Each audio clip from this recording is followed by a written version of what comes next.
What is up, guys? We're talking about XFC 44. Gotta cover that XFC action. Give them some love. They're on Fox Sports 2. It's gonna be interesting to see them back. Appreciate you guys tuning in live, watching on replay as well. Smash the like button. We're gonna be talking about XFC from the first fight of the night all the way up to the main event. As the main event is Andre Soukhamthath versus Jose Alberto Quinonez. I think that's not a bad fight. I honestly think that's a fun matchup. Two guys who were formerly in the UFC fairly recently. So something worth talking about. Some other ex-UFC names. I feel like this is an interesting enough card. And I mean, it is technically fairly high-level MMA. Ex-UFC guys, ex-Bellator guys, some up-and-coming guys. Unfortunately, not a crazy stacked card with multiple fights. I think we just got 6 fights on the entire thing, but should be interesting. Fights are going to be on Fox Sports 2, as I said. We'll start it off. Appreciate everybody watching live in the live chat. What's going on to you guys in there? And let's get into it. The first fight of the night, all the way at the bottom. Austin Bashi has had both of his pro bouts with XFC. They signed him very young, 19, but he's been practicing martial arts for a long time, wrestling background, jiu-jitsu skill set, tons of competition, has done amateur Muay Thai. 2-0, also has experience in amateur MMA at 2-0, and the guy he's fighting on the other side, Emmanuel Pue, a.k.a. Menman Warrior. I don't know if you guys have heard of Street Beefs. It's a popular online channel, and they do pretty much like exhibition or amateur fights of boxing, MMA, and he's the champion from there. Not saying that brings a ton of weight in here, but obviously has a lot of experience fighting people, and the guys in there, I believe a fair amount of them at least have some form of training. Amateur record was 6-3. Has a couple losses as an amateur, has been submitted.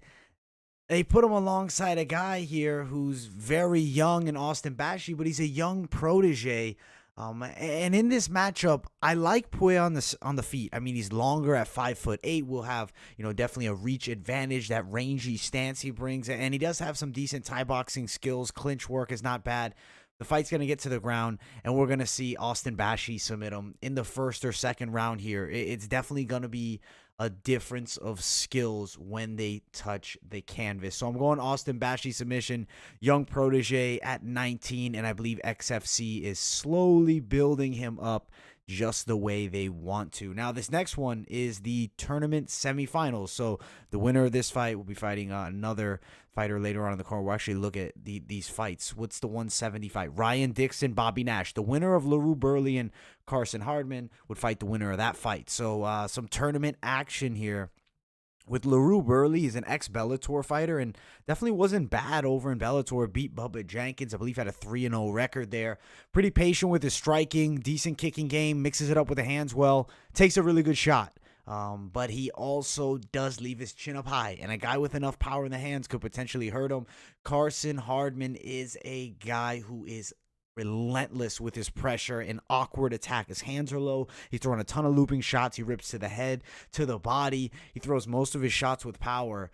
The thing with LaRue Burley is he's more well-rounded. I think Carson Hardman, it's first-round knockout or bust here, and I don't think he's knocking out LaRue Burley in the first round. And because of that, I have to go towards LaRue Burley winning this fight by a submission in the third round. Now, unfortunately, I haven't seen any betting lines out just yet. Obviously, the Austin Bashi Emmanuel Pue fight, we might see no betting lines just since, lower level guys, very early on in their careers. But the LaRue Burley fight, I mean, the winner of this is fighting for the XFC championship. So I think that there's definitely going to be some odds here.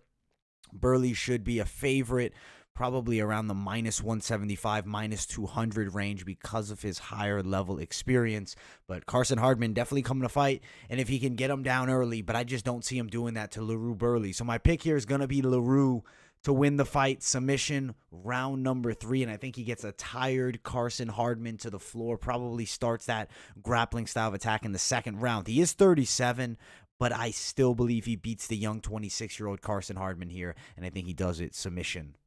Next fight on the card. Moving up, the winner of this fight between Tom O'Connor and DeMonte Robinson then fights the winner of the co-main event, Kurt Holloway and Scott Hudson.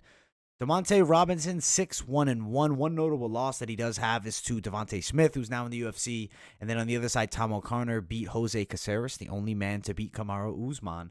Crazy enough, does MMA math work? Is this guy better than Usman? I highly doubt it. But he is pretty good. Tom O'Connor's definitely not a bad fighter. Up a weight class, he's not 5'8". He's actually 5'6". Does have some long arms. I think like a 74-inch reach.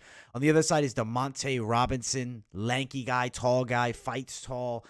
Decent wrestling game for sure, and really physically strong. And I do think he'll probably get in close to Tom O'Connor, maybe even put him on the ground a bit. But the grappling difference, I definitely got to go towards Tom O'Connor's submission skills in this fight. You look at the fight against Jose Caceres, fairly notable guy, not the most high level, has a ton of losses, but still, to me, is a higher level opponent than Demonte Robinson. For Tom O'Connor, I do believe he should win this fight, and I believe he should do it by submission. I think Demonte Robinson gives him a difficult first round, and maybe even a difficult 3.5 minutes, but I think Tom O'Connor slowly will start working his game. He'll get a submission here, and I think he does it in the second round. Tom O'Connor taps out Demonte Robinson. Tom O'Connor is definitely pretty decent on the ground. The striking, I mean, he's a shorter guy fighting up at 155, so he looks for a lot of those looping shots. And, I mean, they could land here, but I do think we're going to see this fight hit the floor, and O'Connor's going to find a way to grab that neck and tap out Demonte Robinson in this fight, and I think it's in 2 rounds here. Next fight, the 170 tournament semifinal, Ryan Dixon versus Bobby Nash. So Ryan Dixon had actually taken a fair amount of time off from professionally fighting.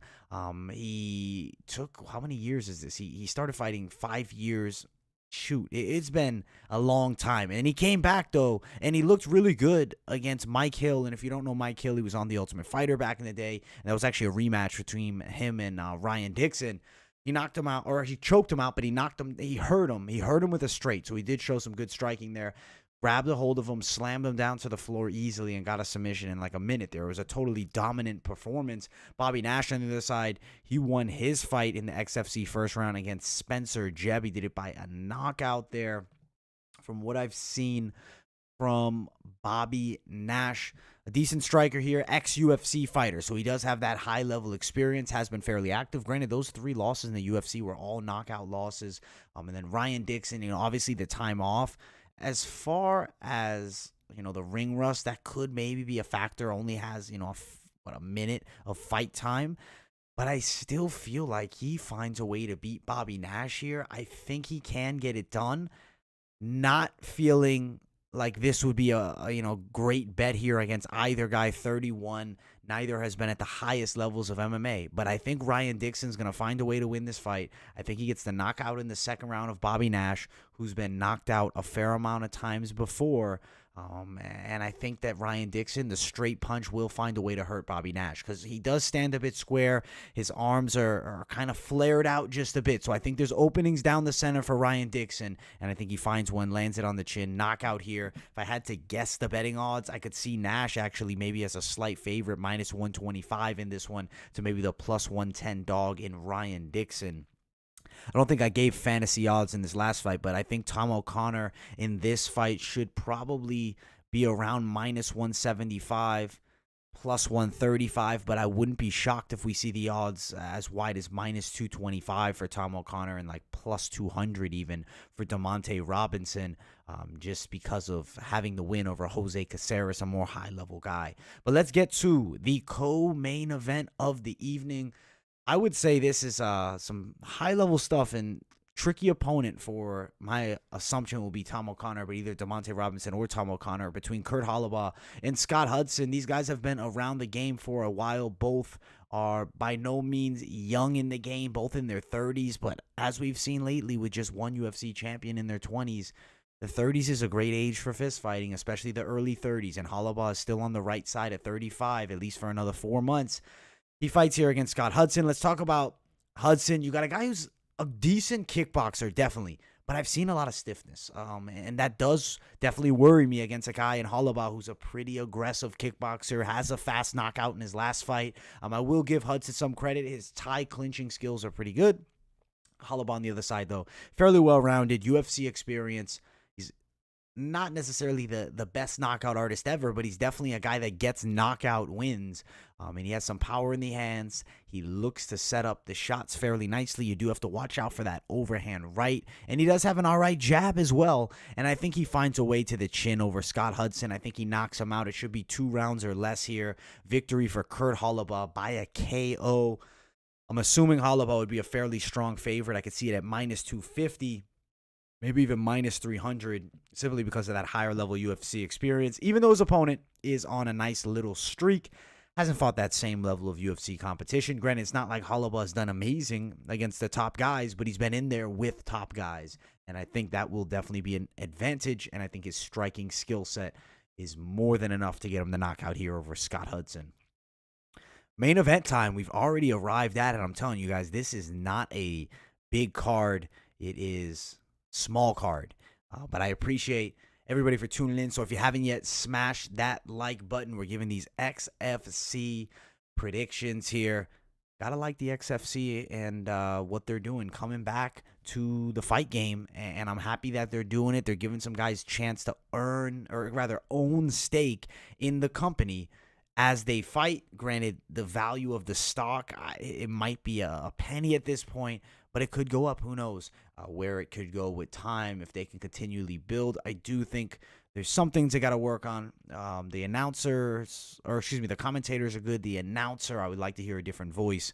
But let's talk about this fight. Andre Soukhamthath versus Jose Alberto Quinonez. I like this matchup. I think we're in for an entertaining main event on Fox Sports 2 here.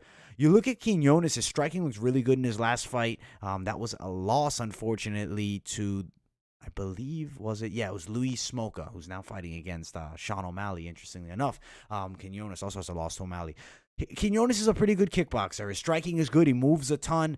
He likes to mix it up with angles, which shows his high-level skill set when standing. Clearly, was outstriking his opponent in the last fight.